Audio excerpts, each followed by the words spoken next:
I am Tina from Ganja Girls, and that is spelled with 2 G's and 1 Z in case y'all are trying to look us up and can't seem to find us. It's not you, it's us. We just don't know how to spell. We will be making an alcohol tincture followed by Canna sugar. For the tincture, you're going to need 2 to 5 cups of Everclear. Very important that you use Everclear. And with that, you're going to start with 14 grams instead of the normal 7. Go big or go home when you're making tincture. 14 grams to 1 ounce of your favorite decarved cannabis, which we learned how to do in our first episode. I'm going to show you 2 ways to make this. Old school and new school. The new school is a heated immersion blender. You're going to set this at 160 for 8 hours. The old school method is a regular old mason jar or glass jar of choice. You want to combine your ingredients, put it in here, shake it vigorously 5 times a day for 3 weeks to a month. Yeah, folks, that's way old school. You are going to strain this like you normally would your oils and butters in a 25 purified bag or a mesh cone. You can even use a coffee filter on this one or a cheesecloth because it's very thin. Strains pretty easily. This is what it's going to look like when it is finished straining. There's 2 sugar choices.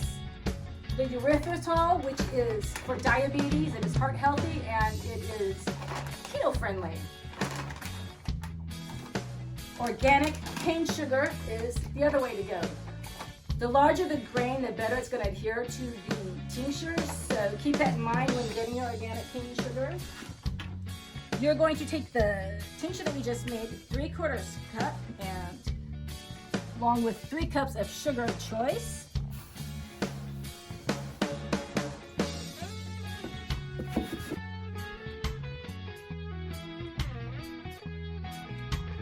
This is what it's going to look like when it's combined.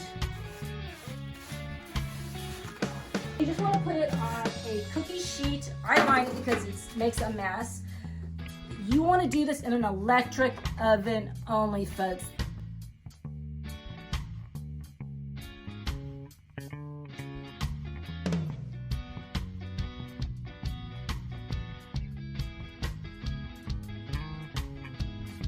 It is very, very, very important that you stir this every 15 minutes. You need to set your timers. You're going to set this in a preheated oven on dehydrate or 180 degrees to 200 degrees. No higher than 200 degrees. Set my timer because I'm blonde and a stoner. It's been 1 hour now. As you can see, my timer is going off. This out. The fumes are incredible. This is the stage where it starts to get really hard, so you want to be light with it because this stuff will fly everywhere. You want to make sure these little hard pieces that are in here that you crunch up because we want this to be as even as possible. This is what it's going to look like when it comes out of the oven. You're going to want to put it in an airtight container like this. We are going to make Canna bacon. I know. For the bacon, we're just going to lightly coat each side. And I'm making bacon straws, so we just kind of twist these up. They crisp up better. You could fit more on a pan. And then you're going to bake these in the oven at 350. I'm going to put these in there for 10 to 12 minutes per side. All right, I'm going to flip these over. It's been 10 minutes or 12 minutes. We're done. This is what it looks like when it is out of the oven. You thought 6 pieces were for 2 sandwiches, didn't you? No. No. You want to make sure you always get to all sides of the bread. Don't you leave them corners out. They've done nothing to you. You make sure you spread them dove. And this is our peanut butter and jelly Ganja Girl Stoner sandwich. Yeah. I'm going to cut that in half, and Linda and I are going to sit down and enjoy this scrumptious monstrosity. Cheers. Cheers, everyone. This part is very important. This is alcohol. If you use this in a gas stove, you just may blow up. So we are. Oh, God. You have the creaminess of the peanut butter, the crunchiness of the pear,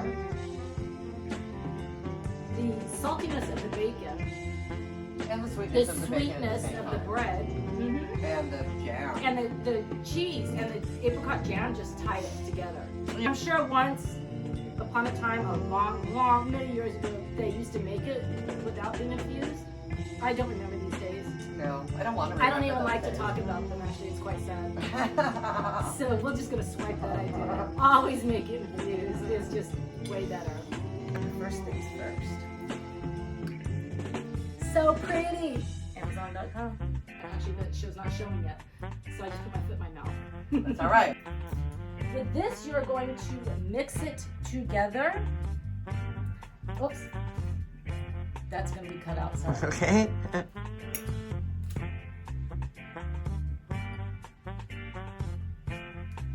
Oh my God, I almost lit my hair on fire. That would have brought in some viewers. I wanted to ask you about the sugar. What if somebody doesn't have an electric oven or doesn't have access to an electric oven? Is there any other way that you can cure your Canna sugar? There is another way. The other old school way. That's an excellent question. You want to put the sugar in a deep pan, a baking pan, just like I did with the oven, and you're going to put a cheesecloth loosely around it so that air is still able to flow through it, and you're going to put that at the highest setting in your kitchen or wherever it's air and safe free, like the top of the fridge. Make sure that that refrigerator is clean before you put it up there. You're going to want to stir this at least 5 to 10 times a day. I do it 10 times a day for 3 days.